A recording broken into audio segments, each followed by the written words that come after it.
ॐ नमो स्वन्ताय सहस्रमूर्ताय सहस्रपादाक्षि क्षीरोर्वहवे सहस्रनाम्ने पुरुषाय शाश्वते सहस्रकोटियुगधारिणे नमः।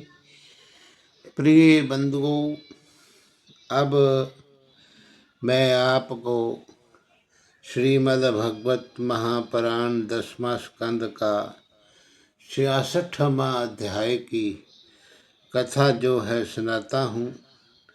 सो आप इस कथा को पूर्ण रूप से सुना करें। तो सुखदेव जी ने कहा कि हे परीक्षित, उन्हीं दिनों पुंडरीक नाम कंतित देश का राजा बड़ा प्रतापी होके काशीपुरी में रहता था।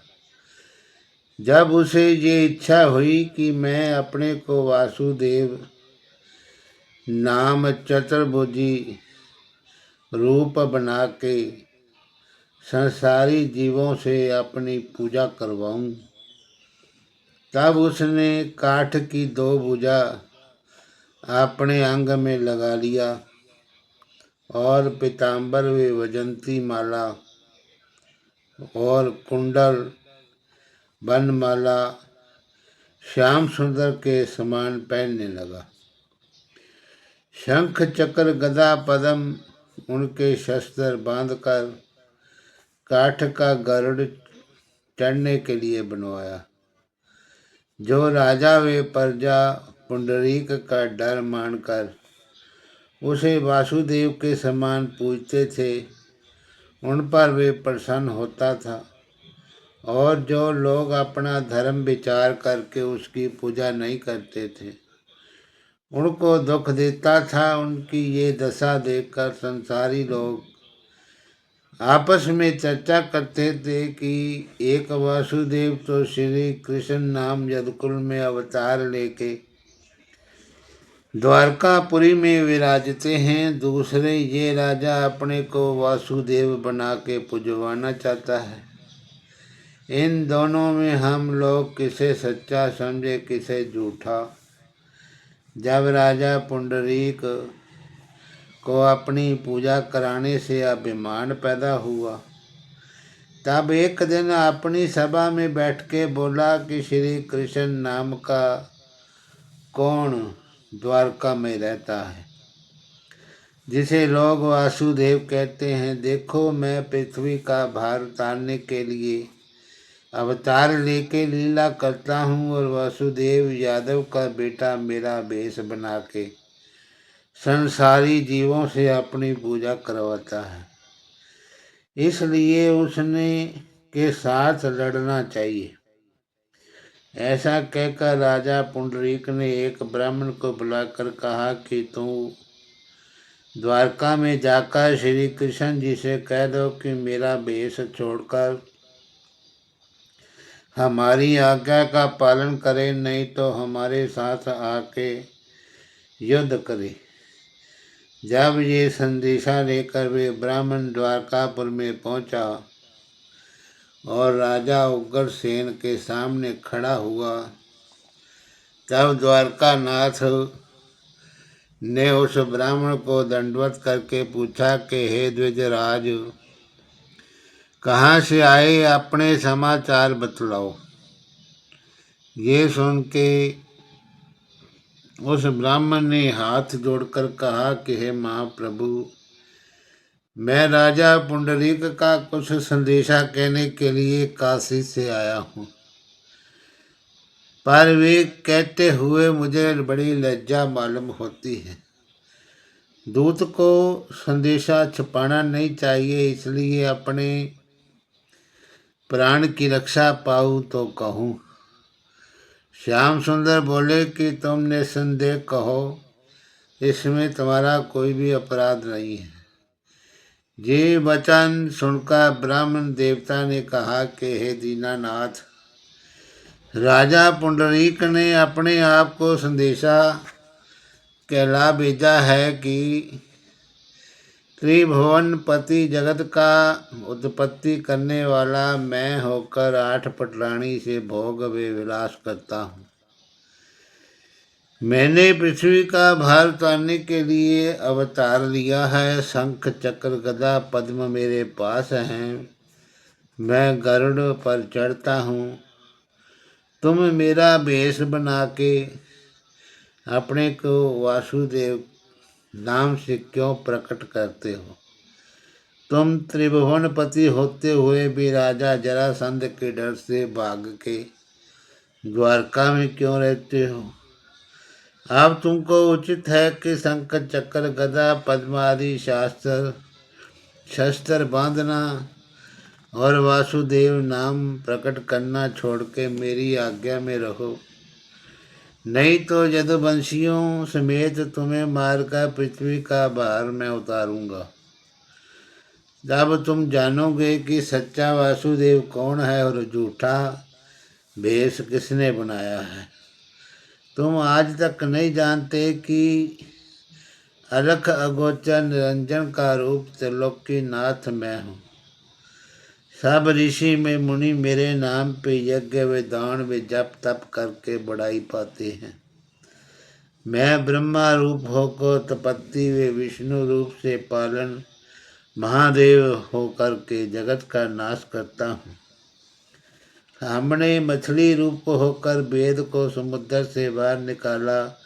कच्छप रूप से मंदराचल पर्वत अपनी पीठ पे उठाया। बरा रूप बन के पृथ्वी पताल से निकाल लाए। नरसिंह का अवतार लेके हिरण्यकशिपु दैत्य को मारा। बामन रूप धर के राजा बलि से पृथ्वी दान दिया। राम अवतार लेकर रावण का वध किया। मेरी यही काम है कि जब दैत्य व अधर्मी राजा हरि भक्तों को दुख देते हैं तब मैं अवतार लेके पृथ्वी का भार उतारता हूँ। इसी वास्ते अब भी अवतार लिया है। कृष्ण चंद्र आनंद कंद बड़े हर्ष से उसका संदेशा सुनते थे, पर दूसरे यादव वंशी ये मिथ्या वचन सुन के उस ब्राह्मण को हंसने लगे। एक यादव वंशी क्रोधित होकर बोला कि हे ब्राह्मण देवता, तुम ये क्या मिथ्या बात कहते हो? कोई दूसरा ये झूठी बात आकर कहता तो बिना मारे ना छोड़ते। ये सुनकर श्री कृष्ण जी ने यादव वंशियों से कहा कि सुनो भाई, दूत पे क्रोध नहीं करना चाहिए। राजसभा में बैठकर कभी किसी पे हंसना नहीं चाहिए और सम्मान अवगुण नहीं लिखियो पुराण नवाही। जलवंशियों से ऐसा कहकर श्याम सुंदर उस ब्राह्मण से बोले कि हे ब्राह्मण देवता, तुम अपने राजा से ये कहकर जाकर के कह दो कि हम तुम्हारा संदेशा सुनकर बड़े खुश हुए। वे अपने यहाँ युद्ध की तैयारी करे। मैं आके अपना वेश छोड़ दूंगा या उससे वासुदेव वेश छुड़ाकर उसका मांस कौवे कुत्तों को खिलाऊंगा। ये वचन सुनते ब्राह्मण ने काशी में आकर सब हाल राजा पुंडरीक से कहा। जब कुछ दिन बीते, श्याम सुंदर ने यदुवंशियों समेत काशीपुरी के निकट पहुँच के 5 जन्य शंख बजाया। तब राजा पुंडरीक वे शब्द सुनते ही 2 अक्षौहिणी दल सेना संग लेकर दैत्य सहारण के सामने आया। जब पार संग्रह भौमासुर के भाई वे मित्र काशी नरेश ने, जो प्रयाग का राजा था, ये हाल सुना, तब वे भी 3 अक्षौहिणी सेना साथ लेकर उनकी सहायता करने के लिए काशी जी में आ पहुंचा। जिस समय दोनों दल में मारू बाजा बजकर तीर तलवार आदि अनेक तरह के शस्त्र चलने लगे, उस समय शूरवीर मार मार कहकर अपने प्राण देते और कायर लोग पीछे को भागकर गिर पड़ते थे। जब रणभूमि में राजा पुंडरीक ने चतुर्भुजी रूप बनाए हुए श्याम सुंदर के सामने आकर उन्हें ललकारा, तब कुंठनाथ ने हंसते हुए उसका मुकुट उतार कर कहा कि अब सच बतलाओ किसका पखंडी रूप है। हे राजन, जो संदेशा हमको तुमने कहला भेजा था वे याद होगा, उसी प्रमाण हम तुम्हारे पास आए हैं। अब भी मेरा भेष अपने अंग से उतार कर तुम ये बात कहो कि हमसे अपराध हुआ जो ऐसा संदेशा भेजा, तो तुम्हारे प्राण छुड़ा देंगे, नहीं तो तुम्हारा सिर काट लेंगे। जब उस अज्ञानी राजा ने श्याम सुंदर का कहना नहीं माना, तब दैत्य सहारण ने सुदर्शन चक्र से कहा कि तुम अभी जाकर अपनी ज्वाला से सब हाथी घोड़े रथ सवार वे पैदल आदि जो दोनों राजों की सेना में हैं जला दो। तो ये आज्ञा पाते ही सुदर्शन चक्र ने दोनों राजों की सेना में जाकर इस तरह अपनी अग्नि से सब मनुष्यों व हाथी आदि को जला दिया, जिस तरह प्रलय काल की अग्नि सब जगह को भस्म कर डालती है। जब केशव पुंडरीक व भौमासुर का भाई दोनों राजा रह गए, तब यदुवंशियों ने कहा कि हे द्वारका नाथ, पुंडरीक को इस रूप से हम लोग नहीं मार सकते। ये वचन सुनकर मुरली मनोहर बोले कि तुम लोग धैर्य रखो, ये अभी अपने दंड को पहुंचता है। जब ऐसा कहकर दैत्य सहारण ने सुदर्शन चक्र को उन दोनों राजों के सिर काटने की आज्ञा दी, तब सुदर्शन चक्र ने जाकर पहले दोनों भुजा काठ की जो पुंडरीक लगाए था उखाड़ डाली। ये दशा देखते ही जैसे पुंडरीक अपना प्राण लेके भागा, वैसे सुदर्शन चक्र ने दोनों राजों का सिर काट लिया। मुरली मनोहर की इच्छा अनुसार काशी नरेश का सिर नगर के द्वार पे आ गिरा और चैतन्य आत्मा ने मुक्ति पदवी पाई।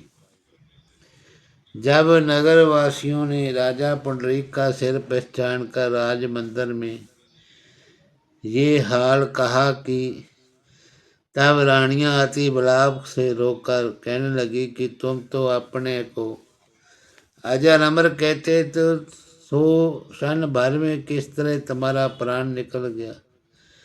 जब सब रानियां उसी सिर के साथ सती हो गई, तब पुंडरीक का बेटा सुदक्षिण क्रोधित होकर बोला कि जिसने मेरे पिता का वध किया मैं बिना मारे नहीं छोड़ूंगा।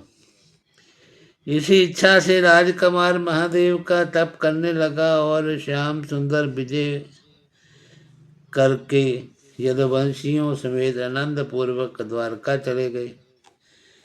इतनी कथा सुनाकर सुखदेव जी बोले, हे परीक्षित, जब कुछ दिनों तक सुदक्षिण ने प्रेम पूर्वक शिव शंकर का तप व ध्यान किया, तब भोलानाथ से उसे दर्शन देकर बोले कि तू क्या चाहता।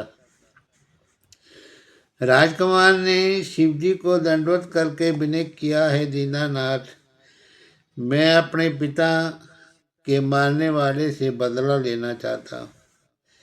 ये सुनकर महादेव जी बोले, पुंडरीक का पलटा लिया चाहता है तो वेद के मंत्र उल्टे पढ़ के दक्षिणा अग्नि में होम कर, और उस अग्नि कुंड में एक राक्षसी निकलकर तेरी आज्ञा पालन करेगी।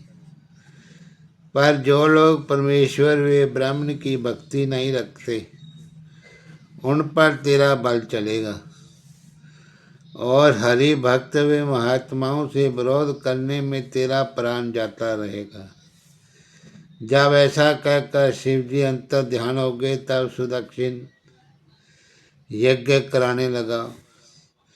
जब उसका यज्ञ उनकी आज्ञा अनुसार पूर्ण हुआ, तब कृत्या नाम की राक्षसी काले काले वे बड़े बड़े दांत वाली, त्रिशूल हाथ में लिए डरावनी सूरती बनाए, ओठ चाटती हुई अग्नि कुंड से निकलकर बाल आकर के बोली, हे सुदक्षिण, तेरा शत्रु कहाँ है, बताओ। ये सुनकर राजकुमार ने कहा कि मेरा बैरी वासुदेव द्वारकापुरी में है, तू अभी जाकर उसे मार डाल। ये वचन सुनते ही कृत्या उसी समय चलकर राह में नगर वे वन को जलाती हुई द्वारकापुरी पहुंची। जब वे अपने तेज से द्वारकापुरी को जलाने लगी, तब द्वारका वासियों ने घबराकर वसुदेव नंदन के पास जाकर विनय किया कि हे दैत्य संहारन, एक राक्षसी ना मालूम कहाँ से आकर नगर को जला रही है, उसके हाथ से हमारे प्राण बचाइए। ये सुनकर द्वारकानाथ बोले कि तुम लोग मत घबराओ, अभी इस राक्षसी को निकाल देता हूँ। इसी तरह उन्हें धैर्य देके श्याम सुंदर ने सुदर्शन चक्र से कहा कि तुम कृत्या को मारकर यहाँ से भगा दो और काशीपुरी को जला कर के चले आओ। ये वचन सुनते ही सुदर्शन ने कोटि सूर्य के समान तेज उड़ा के उस राक्षसी को खरीदा। तब कृत्या वहाँ से भागी। उसने काशी में आकर सुदक्षिण को सब ब्राह्मण समेत जो यज्ञ कराते थे मार डाला। सुदर्शन चक्र ने भी पहुंचकर अपने तेज से काशीपुरी को जला दिया। उस समय सब प्रजा दुखी होकर सुदक्षिण को गालियां देने लगी। सुदर्शन चक्र अपनी ज्वाला मणिकर्णिका कुंड में ठंडी करके द्वारकापुरी को चले आए और वहाँ का सब हाल वैकुंठ नाथ से कह दिया। तो परीक्षित ने इतनी कथा सुनकर विनय किया कि हे मुनिनाथ, कुछ लीला बलराम जी की और अब आप वर्णन कीजिए। सुखदेव जी बोले, हे राजन, जिस तरह बलदाऊ जी ने द्विविध बानर को मारा था वे कथा हम कहते हैं, सुनो। द्विवेद नाम का बानर सुग्रीव का मित्र किष्किंधापुर में रहता था। वे 10,000 बल हाथी का रखता था और जब उसने अपने मित्र भौमासुर के मारे जाने का समाचार पाया, तब वे उसका बदला लेने के लिए बड़े क्रोध से द्वारकापुरी को चला। जो नगर वे गांव राह में उसे मिलते से उन्हें उजाड़ता और पहाड़ में वृक्षों को उखाड़ कर बस्ती आदि पर फेंकता हुआ चला जाता था। कभी अपने मंत्र वे माया से आग पानी वे पत्थर बरसा के अनेक तरह का दुख देता था और कभी छोटे छोटे लड़कों को कंदरा में छिपा के भारी पत्थर उसके मुख पे रखा था। कभी वृक्षों को उखाड़ कर उसने संसारी जीवों को वध करता और कभी लोगों को उठाकर ले जाकर समुद्र में डाल देता। जहाँ ऋषि भी हरि भक्तों को बैठा देखता, वहाँ बल मूत्र लहू वे पीव बरसा के उन्हें सताता था। कबहू नारिन को ले आवे, आन पुरुष के संग सुलावे, कबहू ले पत्थर अति भारी, धरे लाए कर द्वार मंजारी। तो जब इस तरह लोगों को दुख देता हुआ द्वारका में पहुंचा और छोटा रूप बना के श्याम सुंदर के महल पे जा बैठा, तब उसके डर से मुरली मनोहर की सब रानियां अपना अपना द्वार बंद करके भीतर छिप गई। उन दिनों बलराम जी रैवत पर्वत पर गंधर्वणियों के साथ क्रीड़ा व व्यवहार करने गए थे। द्विविध वानर ने ये हाल सुनकर विचार किया कि पहले हलधर को मारकर पीछे से कृष्ण जी का प्राण लूंगा। ऐसा विचार करते ही उसने रैवत पहाड़ पे जाके क्या देखा कि बलदाऊ जी गंधर्वनियों के साथ मदरा पी के एक तालाब में जल विहार वे गान विद्या कर रहे हैं। सो द्विविध बानर छोटा रूप बना के एक वृक्ष पर जो कि तालाब के किनारे था चढ़ गया और किलकारियां मारकर एक डाली से दूसरी डाली में कूदने लगा। मालवे मूत्र से गंधर्वणियों के वस्त्र जो तालाब के किनारे रखे थे नष्ट कर दिए। जब उस बानर ने पत्थर मारकर मदरा का घड़ा जो रखा था तोड़ डाला तब स्त्रियों ने पुकार कर बलराम जी से उसका सारा हाल कहा। ये वचन सुनते ही रैवत रमन ने तालाब में से निकल कर के एक ढेला उस बानर पर चलाया। तब उसने वृक्ष के नीचे आकर स्त्रियों के सब अस्त्र फाड़ डाले और इधर उधर फेंक दिए। ये हाल देखते ही बलदाऊ जी ने दौड़कर उस बानर को पकड़ लिया। तब वे अपना छोटा रूप बनाकर हाथ से बाहर निकल गया और फिर पहाड़ के समान रूप धर के बलदाऊ जी से लड़ने के लिए सम्मुख आया। बड़े बड़े वृक्ष वे पर्वत हाथी और पृथ्वी से उखाड़ के उनको मारने लगा।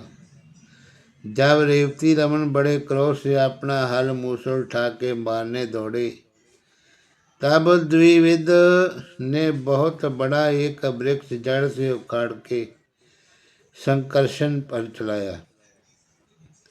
बलदाऊ जी ने उसे बचाकर एक मूसल बानर के सिर पे मारा।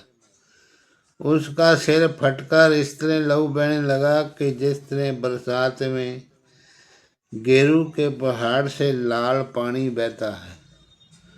उस पर वे बानर ने सिर फटने पर भी दूसरा वृक्ष उखाड़ कर बलदाऊ जी को मारा तो रेवती रमन ने अपना मूसल मारकर उस वृक्ष को तोड़ डाला।